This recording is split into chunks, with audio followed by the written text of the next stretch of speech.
So there are three major parts of a story when you're just looking at any kind of digital or print story. The first, of course, is the headline. And the headline is one of the most important things for digital and print journalism. Why is that?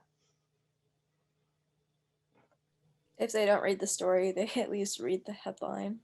Most people, and I'm talking like 80% of readers, only read the headline. And that's only going to continue to grow as social media and mobile journalism continues to grow, because I am guilty of, swiping left and looking real quick at my Apple News and not actually reading the article, which is terrible and it's bad media literacy. Don't do it.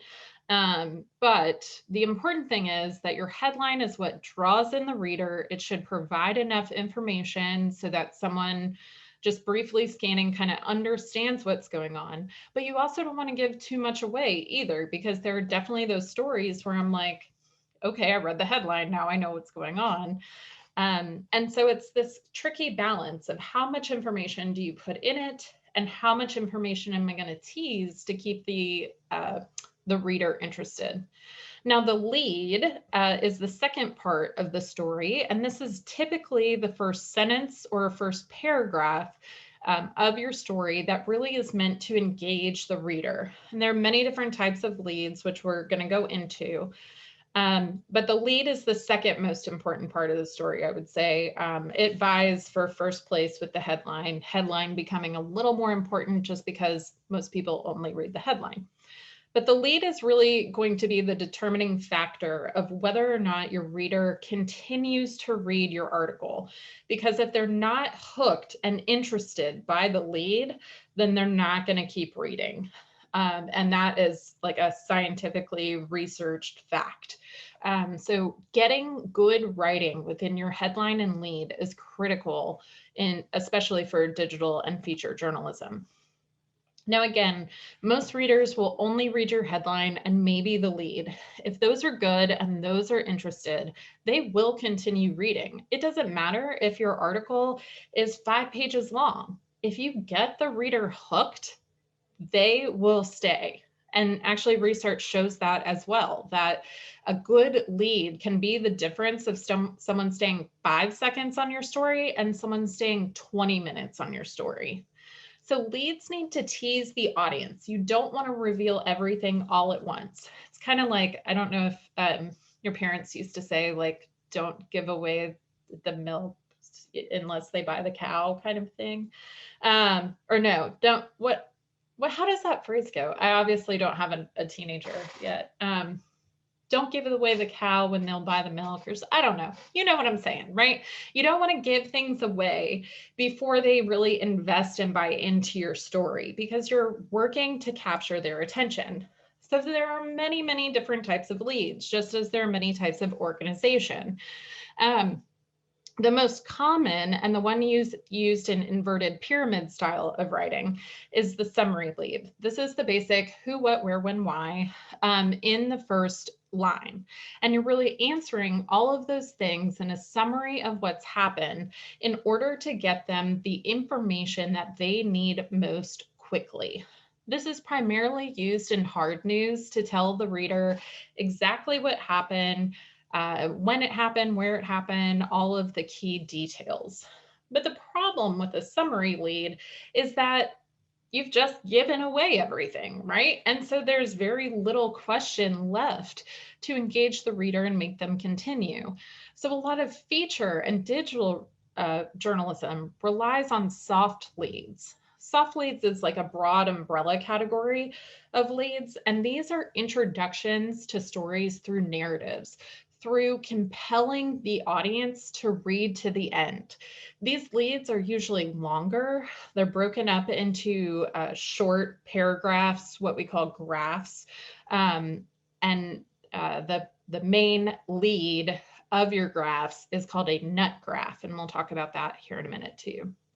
But the lead-in is usually a longer intro that will go on for more than one paragraph. So if you're using a lead technique that has more than one paragraph, it's called a lead-in, where a nut graph is really that like central idea after your lead that you keep coming back to. But the good thing about soft leads as a category of news leads is that they allow for more creativity. They allow you to draw the reader's interest. They're typically a lot more in depth than your basic who, what, where, when, why, and they're thoughtful. It requires you to think, what will engage my reader the most? If I were reading this story, what would I want to know? What would hook me into reading this? So they're a little more difficult to write than a summary lead, but the investment, the payoff on the time that you'll put into these is well worth it. So the first type of soft lead is a descriptive lead. And the descriptive lead centers around a noun. It works to describe a person, place, or thing in order to introduce the reader to that noun. And it's most commonly used in profile pieces. So for instance, this article about Simone Biles, which was obviously written a long time ago, we all know. Meet Simone Biles. Yeah, we've known her. But the soaring height is the first thing you notice, followed by the power. How can a 4'9" sprite launch herself skyward with such amplitude and explosion as if jet propelled? That is a really good descriptor of Simone Biles, isn't it? Right? Like it draws you into it. It allows you to know who she is, what her talent is, why she's newsworthy, right? And it keeps drawing you in to get to know her more. I would want to know more about this. This is a really interesting type of lead. So a descriptive lead, again, focuses on describing the person, place, or thing that is being profiled or featured. An anecdotal lead is scene setting. Just like the anecdotal organization structure, it relies on setting the scene through the use of vivid imagery and description. But the anecdotal really relies on a story. There is a beginning, middle, and end. It shows a small slice of the larger picture. So you may remember in the anecdotal organization structure, we talked about the article about like the young boy who had all of his money stolen off of his Xbox or whatever it was, right? So they set the scene by talking about how he logs in to his gaming system and all of a sudden $200 worth of games he bought are just vanished, right? But here we have an even more descriptive, vivid imagery, right? At the dilapidated morgue in the northern Brazil city of Natal, director Marcos Brandão walks over the blood-smeared floor to where the corpses are kept. He points out the labels attached to the bright metal doors, counting out loud. It has not been a particularly bad night, yet there are 9 shooting victims in cold storage. Most were shot with guns that were not legally owned, he says. Almost 60,000 people were murdered in Brazil in 2014, most with guns. So what is this story about?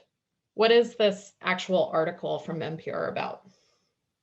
I would believe, from what you just read, it would be about gun violence in that country. Yes. So Brazil has a very high rate of gun violence compared to other Latin American countries per capita, of course. And so this story introduces this larger issue of gun violence by bringing us and setting the scene of what a morgue looks like on a day-to-day basis, right? It draws you in, it makes it interesting, and it's vivid and it's gross, right? Like think about having to step over blood-smeared floors and having 9 bodies on a not particularly bad night.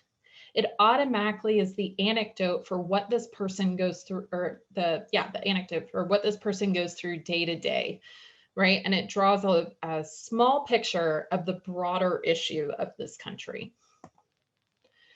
So a narrative lead, again, is very similar to an anecdotal lead, but it doesn't rely on that beginning, middle, and end. Instead, it moves chronologically. It tells us what happens over a period of time. And so just like you would tell, if your parents asked you, like, what did you do today? You probably start with, well, I had to attend that crazy professor's class that, all she talks about is writing and Disney and Harry Potter, right? And then I went and I had lunch and then I did this, and you would follow, the timeline of your day. That's the same thing that a narrative lead would do. So it's drama that's designed to captivate your reader, engage them quickly through observed accounts of what has been happening. And you put the reader next to the reporter on the scene. And so it's like they are watching what is unfolding with you as the writer. It does rely very heavily on dialogue as well. But here's an example of a narrative lead. On the second floor of an old Bavarian palace in Munich, Germany, there's a library with high ceilings, a distinctly bookish smell, one of my favorite smells in the world, and one of the world's most extensive collections of Latin text. About 20 researchers from all over the world work in small offices around the room. Do you have a picture of what this room looks like, what this library looks like? They're laboring on a comprehensive Latin dictionary that's been in progress since 1894. So you see a time reference, 1894. The most recently published volume contained all the words beginning with the letter P. That was back in 2010. And so now, as you can tell from the headline, they're working on the letter N for the past 122 years. Researchers amaze me with their dedication. But this provides you a picture of what's happened in the past, what's happening currently, what they're working on in the future. So you can see the chronology base or time base that this narrative is written on. A contrast lead uses the juxtaposition of what is normally happening and why this is different. It usually relies on some kind of conflict between normal and what's going on now. And the main idea is that you focus on the newsworthy aspect of what's going on. The newsworthy aspect is usually what is unique about the situation compared to the rest of everyday life. So if someone falls off a horse, you tell them to get back in the saddle. Good sound advice. But if someone gets her arm wrenched off her body by a ferocious tiger shark, no one would dare tell her to get back in the water. Yet Bethany Hamilton didn't need anyone to tell her. A month and several operations after her tragedy, she was surfing again. So here we see this juxtaposition first between what it would be like to fall off a horse and being told you need to get back on. You got your arm bitten off by a shark and no one's going to tell you to get back in the water. But this person who is unique and newsworthy because of her perseverance and dedication despite her disability is newsworthy and different from what most of us would do in that situation. So here you can see the contrast between what the average human would do and what Bethany Hamilton does. I actually had the opportunity to meet Bethany Hamilton probably right around when the story was written and interview her. And she is a fabulous human being, by the way. But this is a good example of a contrast lead because it uses the juxtaposition of what's normal and what's really happening now. So an oddity or novelty lead is somewhat similar, but instead it relies on the peculiarities of the story. It's what is odd. It's the novelty of the situation. So instead of just saying, here's what normally happens and here's what's happening in this case, instead we're just like, whoa, this case is really weird, right? And the main idea is that you want to get the reader's attention, not only within the lead, but also within the headline too. So this headline says, oh, good. Scientists discovered snakes can turn their bodies into lassos to climb. And then I love the subheadline. It's like my favorite. Less than 2 weeks into 2021, and it's already brought us lasso snakes. Who had lasso snakes on their 2021 bingo chart? Anyone? No. So you can see here that the main idea of the headline, the subheadline, and then the lead is to point out this unusual or odd finding that these scientists had in discovering lasso snakes. They're really creepy. Don't watch the video. I hated it, but thought I'd share with you. I remember a story. I can't remember who it was from. I think it was from CNN or something. And they were talking about like flying spiders or something. Yeah. And that caught my attention really quickly. So why do you think, I think more and more we're seeing these types of feature stories.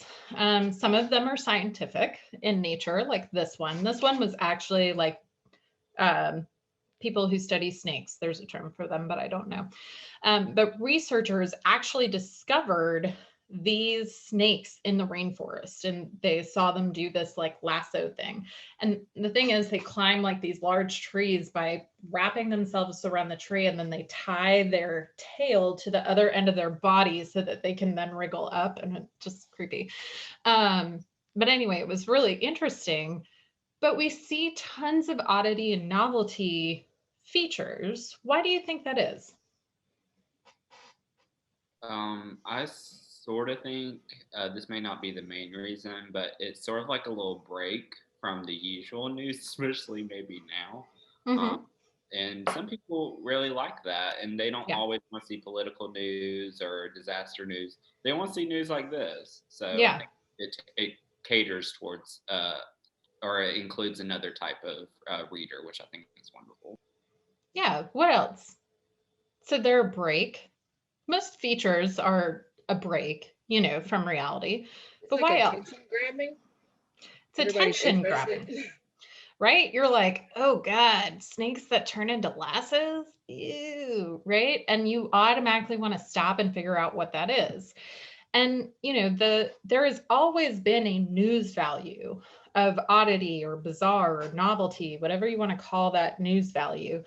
But it's because when you can stop and get the reader to pay attention, it matters. If you've watched Anchorman, and if you haven't, you need to. But like the water skiing squirrel that we see on like every newscast has a kicker that's like, why is this news? But it's news because it's interesting. It's news because we talk about it. It's news because the audience makes it news by their attention to it. And so these are very common, although I wouldn't call this like the finest moment of journalism, but they are a great way to build revenue too, because when you're thinking about it in terms of business, we're talking about clicks, we're talking about views, right? And this is how you get them.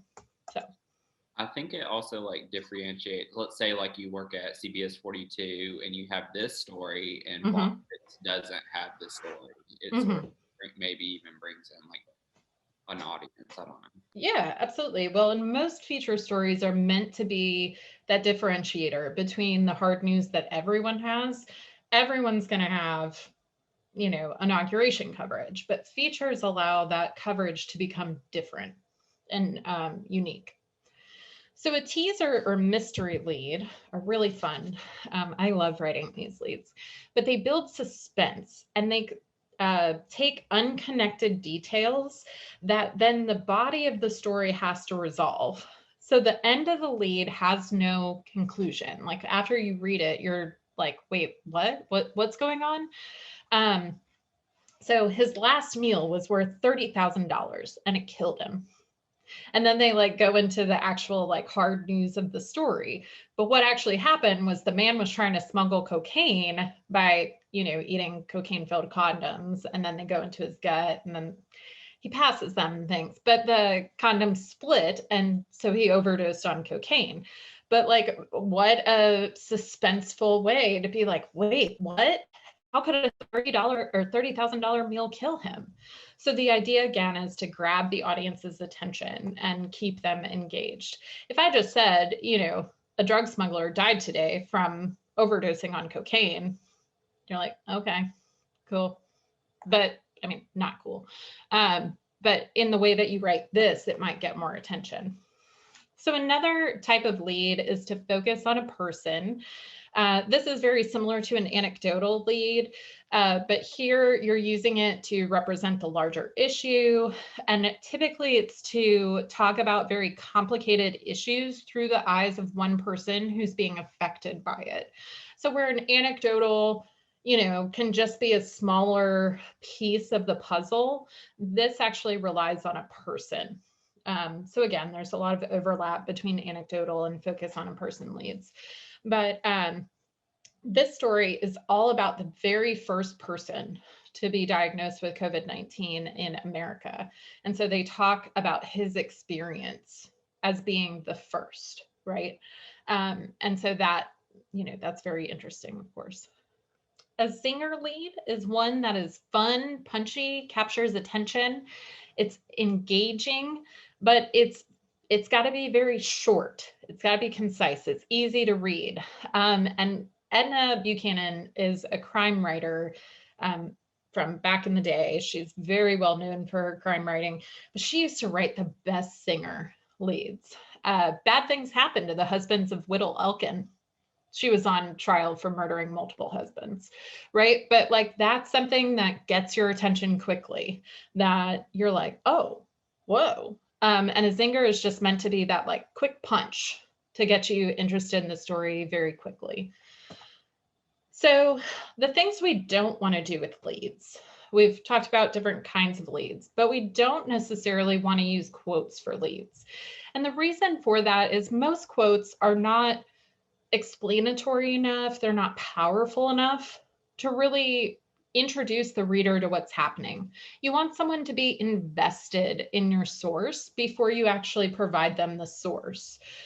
So even like a little bit of intro before like a very powerful quote can make a big difference. Now, this is not a hard and fast rule. You can use quotes as leads, but they just have to rise to the level of newsworthiness, knowing that your lead really has to capture the attention of your reader or viewer. Don't be clever or creative if the tone doesn't match. People who are trying to write clever COVID-19 leads just are killing me because we're talking about people who are dying. It's a very serious topic. So don't be like quippy and witty if the tone doesn't match the story. Don't ask a question in your lead, because, have you ever wanted to skydive off a building?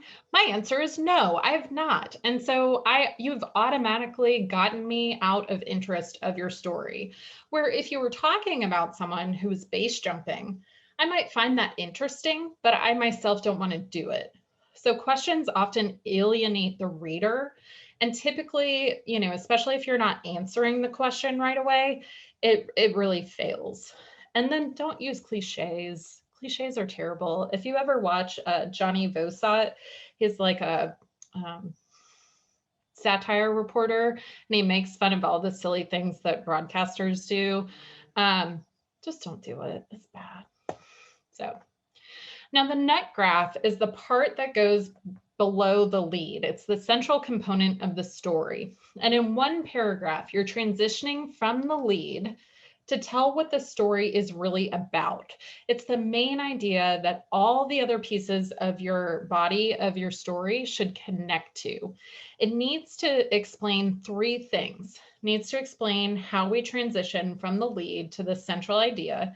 It needs to convey the impact of the story on your reader. This is the why. Why would I care?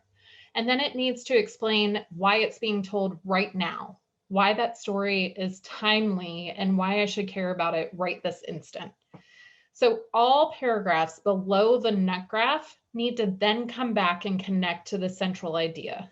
So the nut graph really is that central why of the story, and then everything else needs to be tied back to the central idea. And this comes directly after your lead. So the main bar is all of the parts of your story that can connect back to your nut graph. So the main bar is just the main body of copy within your story. If you ever find facts or things that are interesting that are connected to your story, but they don't tie back to that central idea, take them out of your story. You don't want them if they can't connect back to that central idea in your nut graph. Instead, pull them out and make them a sidebar story, like you can see here. So we have these analytics on the importance of business analytics and social media, but it didn't really have anything to do with the main story they were writing. So they pulled it out and made it like a shorter sidebar story that goes along with it. But this will help keep you more organized so that your main story all connects back to the central idea. So remember, we should only be using sources for 4 primary reasons: convey emotion, share expert opinion, get reaction to things that are happening, or get insight into the state of the mind of the source. I cannot emphasize this enough. If your quote is not serving one of these 4 purposes, take it out. I don't want it. So don't quote facts that can be verified. You write that. You make yourself more credible by sharing facts that can be verified. Don't give that credibility to your source. Use that for yourself and allow the source to do the things you can't do. Share emotion, share opinion, things like that, right? So make sure you're sourcing for the right reasons. And then finally, your kicker or the end graph is the last paragraph that is a conclusion to your story. It's how you wrap everything up. Now, you usually want to circle back to the beginning. So if you've used an anecdote, for instance, in your lead, for your kick graph or end graph, you need to tell us what happened to that person or happened to that small thing. For instance, I want to know, what is this guy in the morgue doing in my end graph, right? Like, how is he moving forward? So we want to emphasize the big picture while closing out with the idea that life is still moving on despite this larger thing going on. I also don't like it when we try to tie everything up in a neat bow as if our piece has just solved world peace. That's not a good representation of what's going on, right? So we don't want tidy morals or like everybody lived happily ever after. It's not a fairy tale, it's journalism. So it's totally fine to show this morgue, worker being just dejected and down, but he still shows up to work every day, hoping for a change in gun policy. Those are the types of conclusions that are more meaningful to me. So as your textbook says, and in the very lovely words, open with a punch, close with a kick. Make sure your lead is strong. Make sure your kicker and graph is strong as well.